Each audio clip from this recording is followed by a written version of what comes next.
히스기야 왕이 듣고 자기의 옷을 찢고 굵은 베옷을 입고 여호와의 전으로 갔고 왕궁 맡은 자 엘리야김과 서기관 셈나와 제사장 중 어른들도 굵은 베옷을 입으니라. 왕이 그들을 아모스의 아들 선지자 이사야에게로 보내매 그들이 이사야에게 이르되 히스기야의 말씀에 오늘은 환난과 책벌과 능욕의 날이라. 아이를 낳으려 하나 해산할 힘이 없음 같도다. 당신의 하나님 여호와께서 랍사게의 말을 들으셨을 것이라. 그가 그의 상전 아스루 왕의 보냄을 받고 살아계시는 하나님을 회방하였은즉 당신의 하나님 여호와께서 혹시 그 말로 말미암아 견책하실까 하노라. 그런즉 바라건대 당신이 이 남아있는 자를 위하여 기도하라 하시더이다 하니라. 그리하여 히스기야 왕의 신하들이 이사야에게 나아가매 이사야가 그들에게 이르되 너희는 너희 주에게 이렇게 말하라. 여호와께서 이같이 말씀하시되 너희가 들은 바 아스루 왕의 종들이 나를 능욕한 말로 말미암아 두려워하지 말라. 보라, 내가 영을 그의 속에 두리니 그가 소문을 듣고 그의 고국으로 돌아갈 것이며 또 내가 그를 그의 고국에서 칼에 죽게 하리라 하셨느니라 하니라. 아멘.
이야기 하나가 있습니다.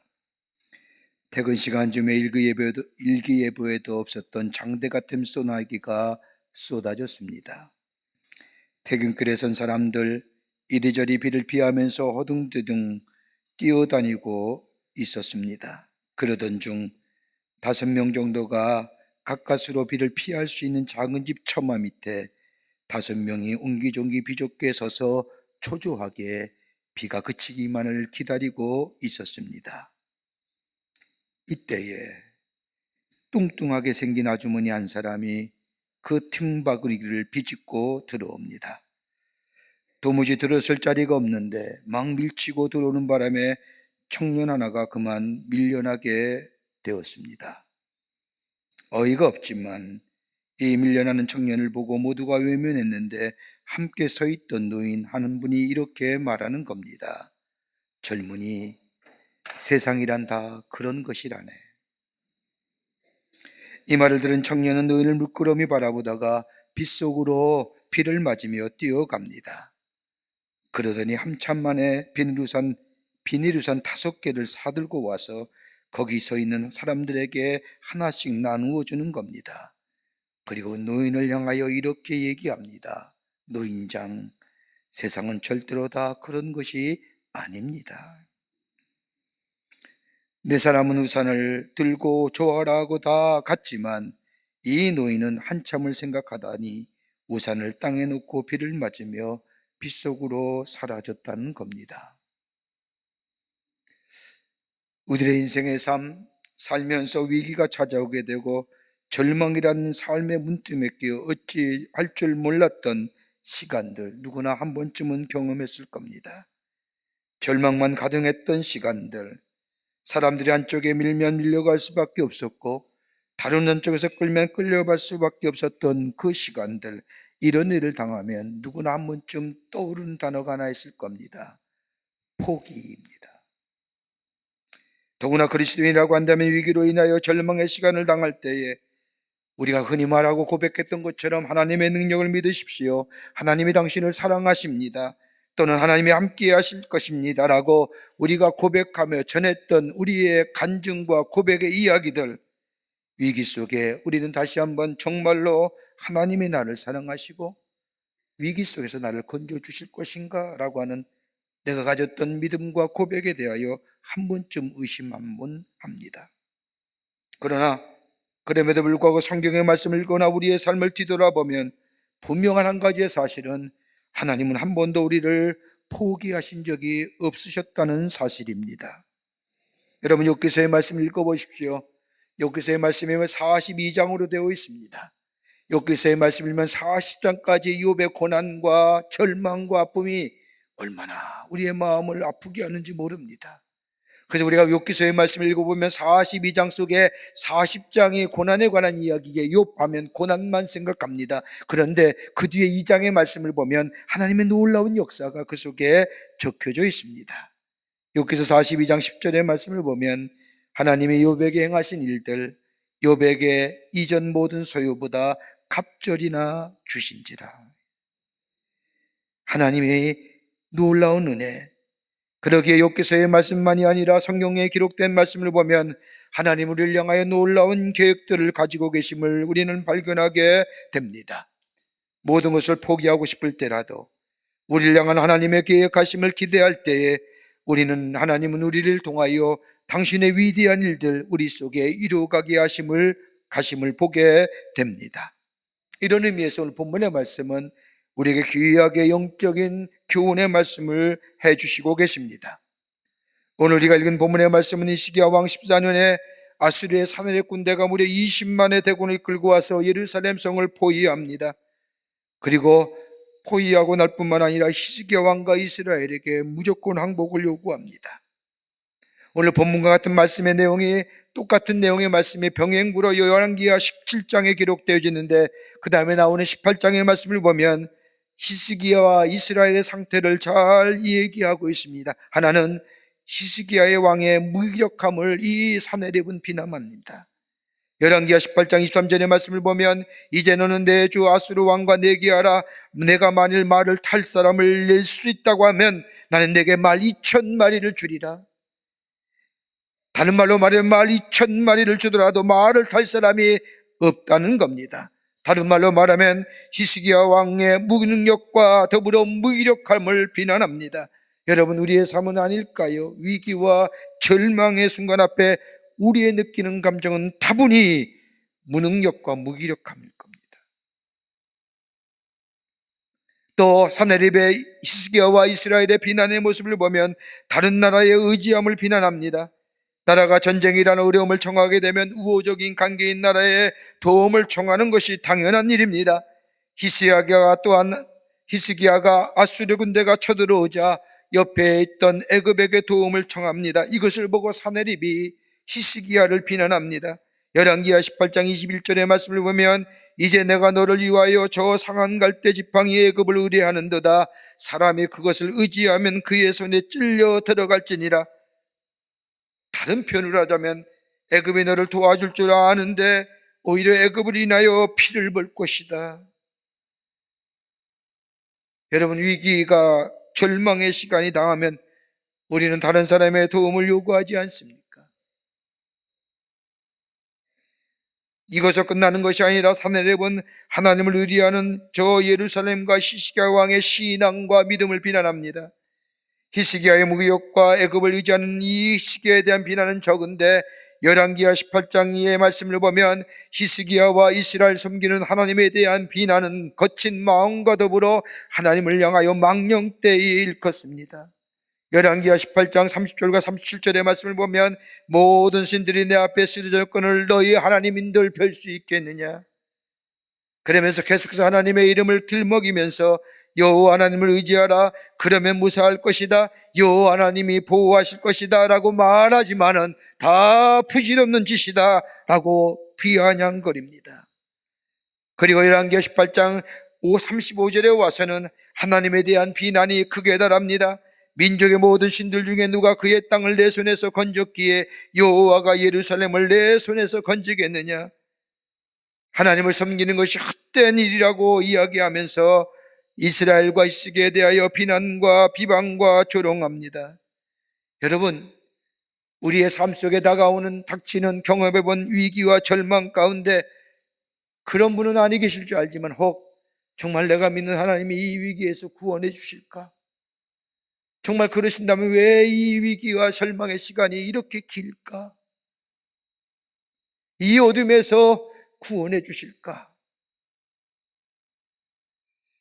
한 번은 의문을 갖잖아요. 왜 가만 버려 두시는 걸까? 그런데 오늘 본문의 말씀을 보면 이런 비난과 조롱과 절망 가운데 있던 이 히스기야, 여러분 히스기야가 누구입니까? 열왕기하 18장 말씀을 보면 히스기야에 대하여 이렇게 얘기합니다. 그는 하나님 보시기에 정직히 행했던 사람, 그뿐 아니라 하나님의 실한 우상을 제거했던 사람입니다. 여러 산당을 제거하며 주상을 깨뜨리며 아세라 목상을 찢으며 저 모세가 만들었던 놋뱀을 이스라엘 자손이 계속해서 분양해오자 모세의 놋뱀을 제거했던 사람, 그리고 하나님만을 의지했던 왕입니다. 이스라엘 향하여 하나님만 의뢰라, 하나님만 섬겨야 되느니라. 이스라엘 백성, 하나님이 내게 의탁한 백성임을 이 히스기야는 깨닫고 이스라엘 백성을 도덕적으로 종교적으로 철저하게 하나님만을 섬기라 하면서 이스라엘 백성을 정결했던 왕입니다. 역대 왕들 가운데 가장 선한 임금으로 꼽혔던 이 히스기야, 종교적으로나 신앙적으로나 모든 차원에서 나무랄 데 없는 마치 다윗과 비교할 만한 임금이었습니다. 그런데 이 히스기야에게, 이런 히스기야에게 위기와 절망이 찾아온 겁니다.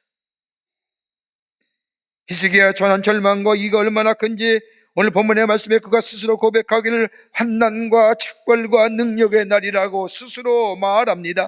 자신이 당하는 이 절망과 고통이 얼마나 큰지 3절의 말씀을 보면 오늘은 환난과 착벌과 능력의 날이라 아이를 낳으려 하나 해설할 힘이 없음 같도다. 아이를 가져서 해산할 때가 되었는데 이제 얼마 안 되면 이 새로운 생명 탄생의 기쁨을 얻게 되는데 그 시간 견딜 만한 힘이 없다는 것. 얼마나 고통이 심했으면 이런 고백이 하였을까요? 여러분, 그리스도의 삶, 예수 잘 믿으면 시험이 없거나 위기가 없거나 고통이 없다고 우리 예수님은 결코 말씀하지 않으셨습니다. 마치 이 시기와처럼 절망과 고통이 너무나 커서 새로운 생명 탄생의 기쁨을 맞이하기도 전에 고통과 절망의 시간이 너무나 커 절망과 좌절의 시간이 있는다고 하는 고백처럼 우리의 삶 또한 그러하기도 합니다. 그런데 문제는 어떻게 이겨낼 것인가, 어떻게 넘어갈 건가. 똑같은 문제, 똑같은 환경이지만 어떻게 그리스도인으로서 하나님을 믿는 믿음의 사람으로 이것을 어떻게 넘어서서 새로운 생명 탄생의 기쁨을 경험할 수 있을까? 우리의 사모때 보면 위기라고도 얘기합니다. 그러기에 우리에게 위기란 말을 들을 때마다 가져다 주는 이 두려움, 어두움, 이거 어떻게 넘어서서 빛의 역사 속에 생명 탄생의 기쁨을 경험할 수 있을까? 함께 본문의 말씀을 통하여 은혜 받으며 또 우리의 삶에 큰 교훈을 얻고자 합니다. 첫째로, 위기와 절망의 시간은 하나님을 향한 나의 사랑을 측정할 기회라는 겁니다. 그리스도인에게서의 위기로 인한 절망의 어둠은 하나님의 사랑을 측정할 기회가 된다는 겁니다. 오늘 이사야 37장 7절의 말씀을 보면 하나님의 절망과 고통 가운데 신음하는 히스기야에게 말씀하기를 내가 영을 그의 속에 두리니 그가 소문을 듣고 그의 고국으로 돌아갈 것이며 또 내가 그를 그의 고국에서 칼에 죽게 하리라 하셨느니라 하니라. 하나님을 모욕하고 저 하나님의 사람이 히스기야를 모욕했던 사네립에게 하나님께서는 자기 나라로 돌아가 다른 사람의 칼에 죽을 것이라고 말씀하십니다. 여러분, 그리스도인에게 있어서 일어나는 일은 하나도 우연이 아닙니다. 필연적인 사건입니다. 왜요? 하나님의 주권하에 있기 때문입니다. 하나님의 창조되시고 우리의 삶의 주인 되시기에 우리의 삶에 일어나는 일은 하나도 우연이 아니라 하나님의 필연적인, 아니 하나님의 뜻하신 바가 있다는 겁니다.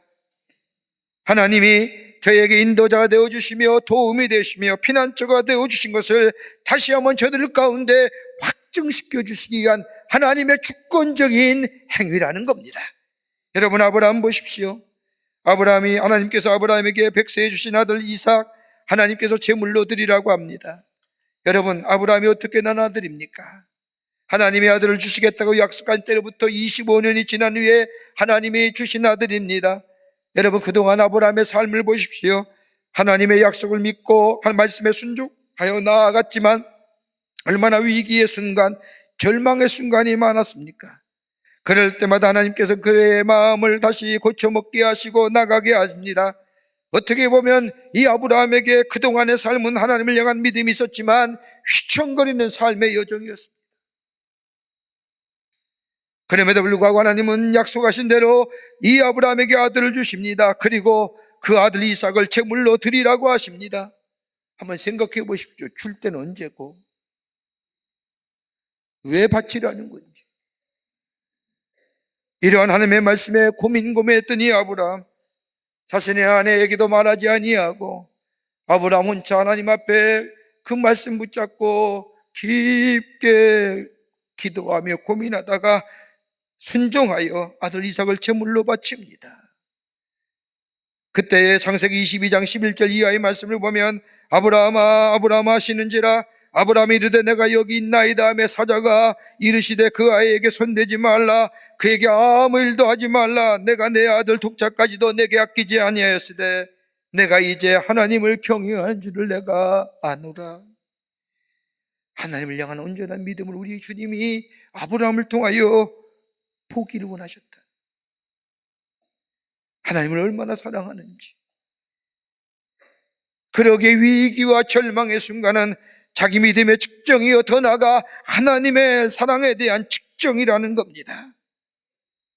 의사이자 심리학자 폴 트리니에는 말하기를 모든 인생은 하나님께서 지휘하시는 모험 속에 살아간다고 이야기합니다. 우리 인생의 여정, 하나님이 지휘하시는 모험 속에 살아간다는 겁니다. 그러기에 때로는 실패하기도 하고 실수하기도 하고 고통을 당하기도 하고 상처를 입기도 하지만 이 모든 것이 하나님의 뜻 안에서 우리를 향한 하나님의 거룩한 뜻을 이루기 위한 하나의 하나님의 삶의 가르침과 인도하심이라는 겁니다.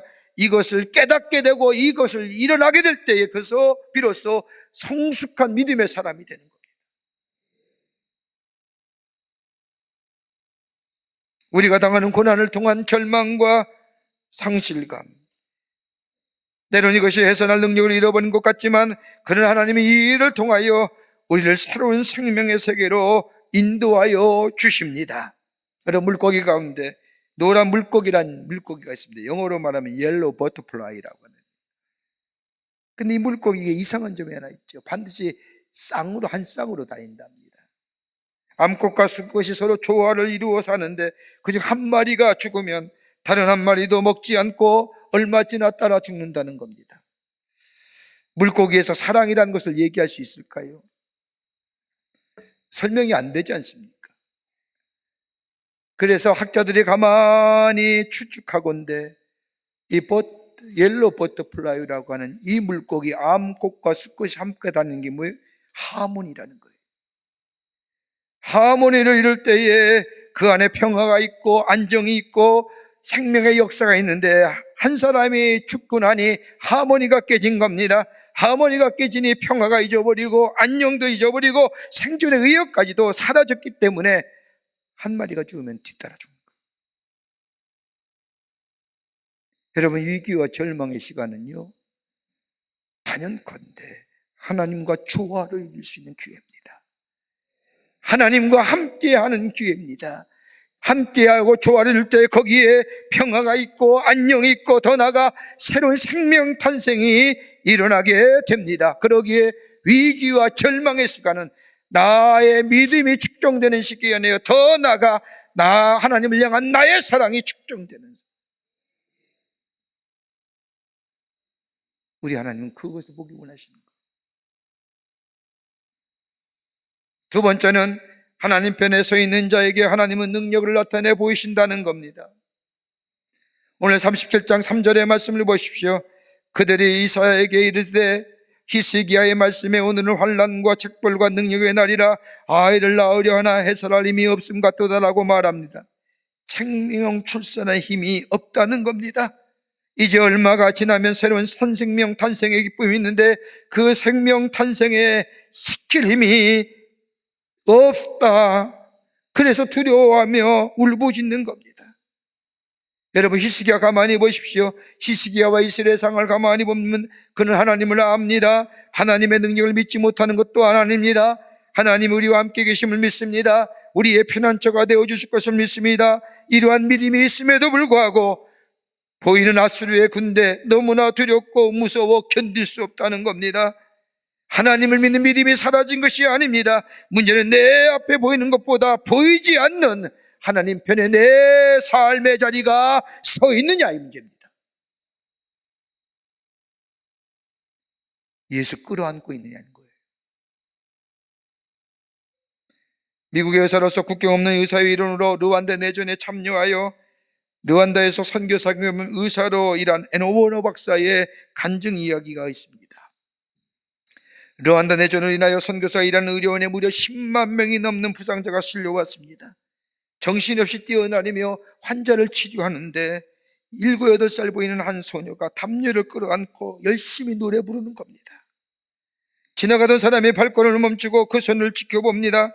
같은 노래만 반복해서 부르는데 소녀가 부른 노래가 가사말이 프랑스어였기에 그 노래가 무슨 노래인가 다른 사람이 다 궁금해합니다. 그래서 이 원어 박사가 옆에 불어할 줄 아는 간호사에게 물어봅니다. 저 소녀가 부르는 노래가 무슨 노래냐? 그랬더니 르완다의 간호사, 불어를 할 줄 아는 이 간호사가 말하기를 저 아이가 부르는 노래는 예수 사랑하심은 거룩하신 말일세라는 노래입니다. 그러면서 간호사가 설명하기를 저 소녀는 내전으로 인하여 엄마와 아빠와 오빠와 언니 다 죽고 저 어린 아이만 살았습니다. 저 가족의 유일한 생존자입니다. 이 말을 듣는 원어 박사 가만히 생각합니다. 저런 비극 속에서도 소녀의 마음을 붙들고 있는 것이 무엇이었을까? 엄마 아빠 가족 다 잃어버린 저 소녀의 마음, 저 빈 마음, 그 빈 마음을 붙들고 있는 것은 다름이 아니라 주일 학교에서 배운 하나님이요 예수님이었다는 겁니다. 담요를 끌어안고 있는 것은 담요가 아닌 예수님을 끼안고 노래 부르는 겁니다. 예수 사랑하심은 거룩하신 말이었어요.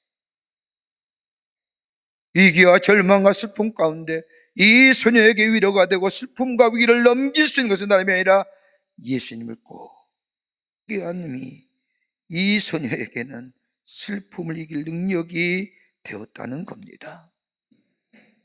예수님 꼭 껴안고 계십니까? 그때 우리 안에 은혜가 있습니다. 하나님의 사랑과 자비하심 우리에게 있습니다. 그 하나님의 은혜와 사랑과 자비하심 우리에게 나타난 바되게 뭘까요? 다름이 아니라 십자가입니다. 예수 그리스도의 십자가. 저 십자가에는 두 가지 의미가 담겨져 있습니다. 하나는 내가 얼마나 큰 죄인지, 내가 얼마나 큰 죄에 있는지, 그러기에 내 죄가 얼마나 막중한지 바울이 고백한 것처럼 하나님을 모를 때에도, 내가 연약할 때에도, 내가 하나님과 원수되었을 때도 그 하나님 나를 기억하시고 내 죄를 사하시기 위해서, 이 엄청난 죄를 사하기 위해서 그 어떤 것으로 내 죄과를 담당하지 못하기에 하나밖에 없는 당신의 아들 예수를 이 땅에 보내주셔서 내 죄를 대신하여 십자가에 죽게 하신, 내가 얼마나 큰 죄인지, 또 하나 있다면 내가 얼마나 큰 사랑을 받는지, 나 같은 사람을 사랑하시기 위해서 나 사랑을 사랑하셔 저 하나밖에 없는 예수님이 이 땅에 오셔서 십자가에 달려 죽으신 그 하나님의 놀라우신 사랑, 그 예수님보다 나를 더 사랑하시는 것 같아요. 여러분, 하나님의 사랑은 저 세상의 대중과에 나타난 사랑과는 차원이 다른 사랑입니다. 여러분, 세상의 사랑은 다분히 감정적인 요소가 많습니다. 그러기에 이 감정의 요소가 충족되지 않는 뭐가 돼? 욕망으로 표현됩니다.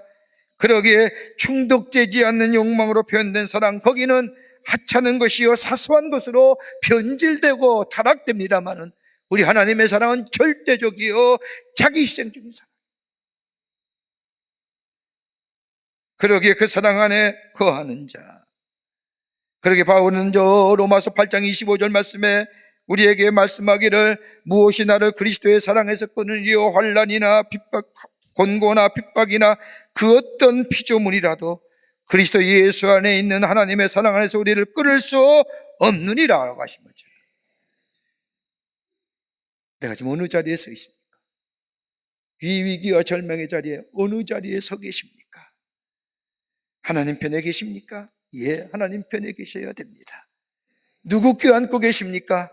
하나님 껴안고 계셔야 됩니다. 예수 그리스도의 십자가를 껴안게 될 때에 우리는 위기와 절망을 넘어서서 우리에게 새로운 생명을 준 저 십자가의 놀라운 은혜처럼 우리 안에 새로운 생명 탄생의 기쁨을 체험하는, 경험하는 놀라운 은혜가 있게 될 줄 믿습니다. 끝으로 온전히 내려놓음에 새로운 생명 탄생의 기쁨을 맛봅니다. 위기와 절망의 틈에 끼인 히스기야 하나님의 사랑하심과 자비하심 믿음에 하나님 편에 섭니다. 그 하나님 편에 선다는 게 어떤 걸까요? 오늘 30장 1절의 말씀을 보면 이렇게 기록합니다. 히스기야 왕이 듣고 자기 옷을 찢고 굳는 배를 두르고 여호와의 전에 가갔다고 말합니다. 위기의 순간에 하나님 앞에 나아갔다는 겁니다. 자기 옷을 찢었다는 것은 회개를 얘기합니다. 배옷을 입었다는 것은 내가 죽는다는 것을 말합니다. 내가 죽고 하나님의 살아계심을 고백하는 겁니다. 하나님의 뜻을 구합니다.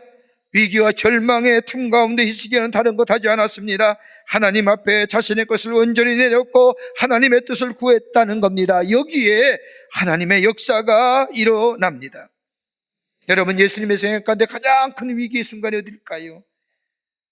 십자가입니다. 이스라엘 정치도 로마에 의해 무너졌습니다. 경제와 사회 그리고 모든 것이 다 사라져버렸습니다. 대제사장이었던 가야바 하나님의 아들 예수 그리스도를 십자가에 못 박아라 말합니다. 위기입니다. 여러분, 우리가 위기를 얘기할 때에 사회, 정치, 경제, 문화 얘기하지만 가장 총체적인 위기는 다름이 아니라 영적인 위기입니다.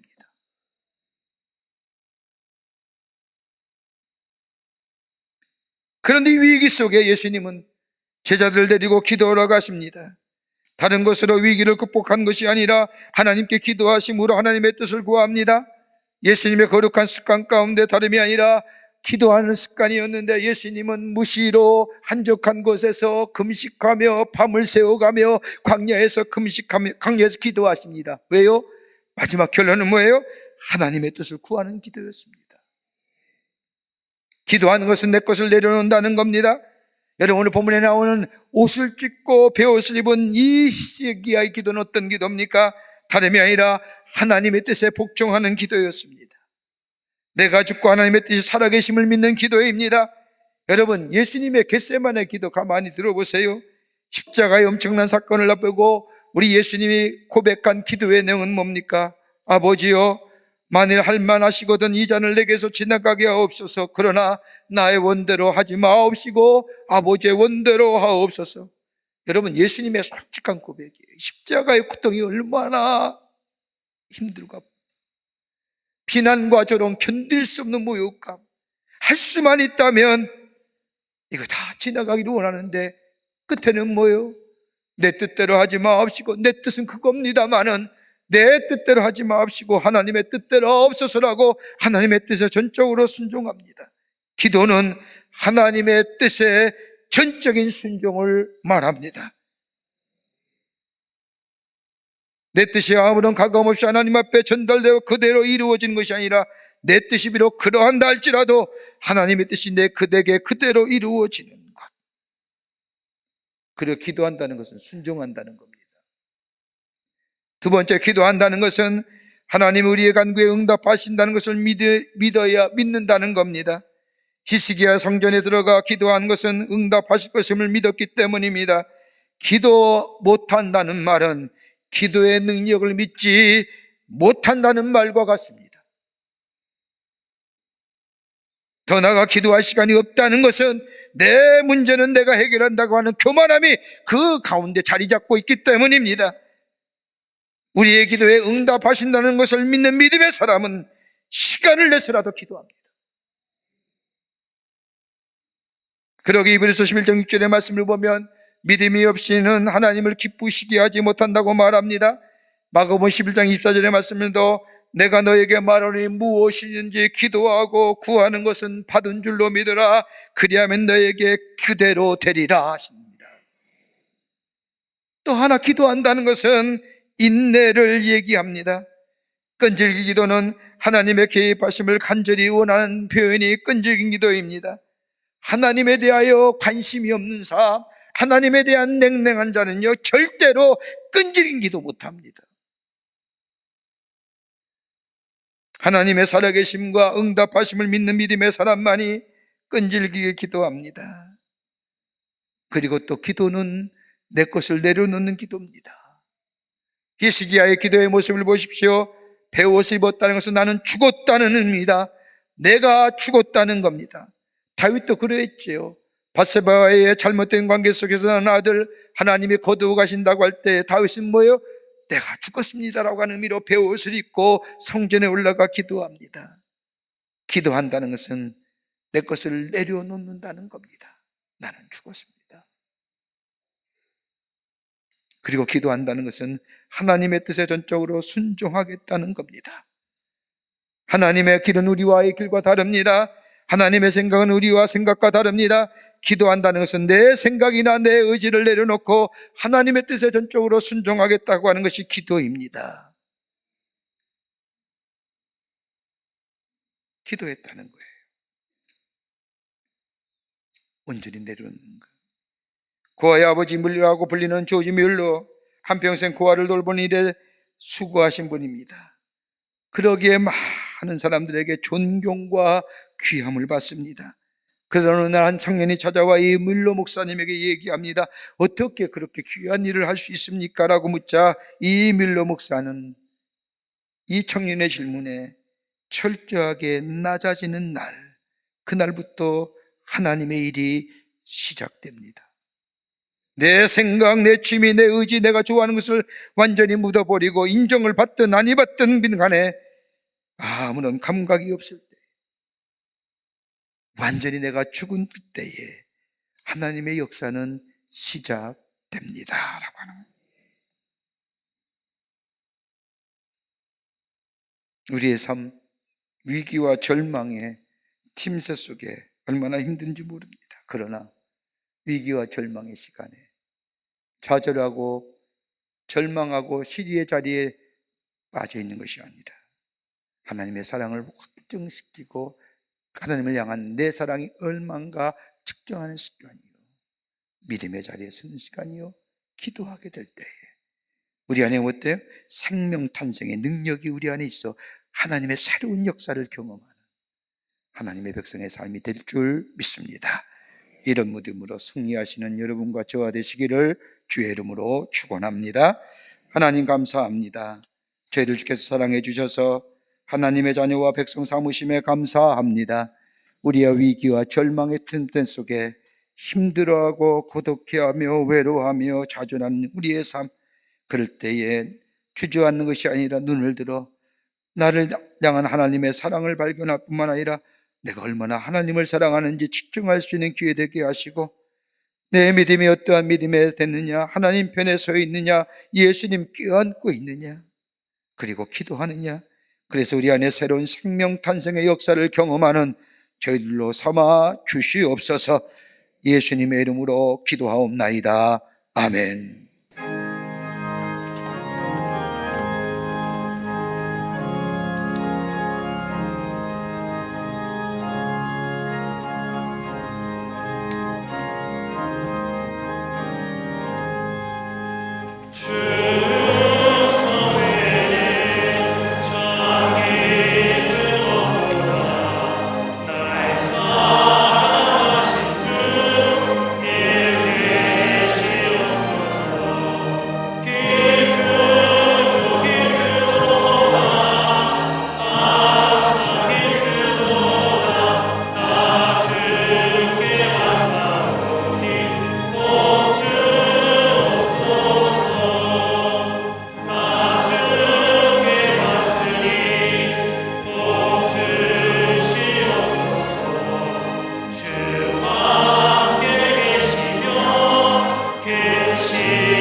지금은 우리 주 예수 그리스도의 크신 은혜와 하나님 아버지의 형용할 수 없는 사랑하심과 성령님의 인도하심과 교통하심과 인도하심이 거룩한 주의 날, 주의 전을 하나님 앞에 예배하며 주신 말씀 마음에 새기고 하나님의 편에서 새로운 생명 탄생의 역사를 경험하며 증거하는 삶으로 살기로 결단하고 저 세상을 향하여 나아가는 우리 모든 사랑하는 광림의 권속들과 영상을 통하여 예배에 참여한 모든 이들 위해 주께서 지금으로부터 영원토록 함께 하시기를 간절히 축원하옵나이다.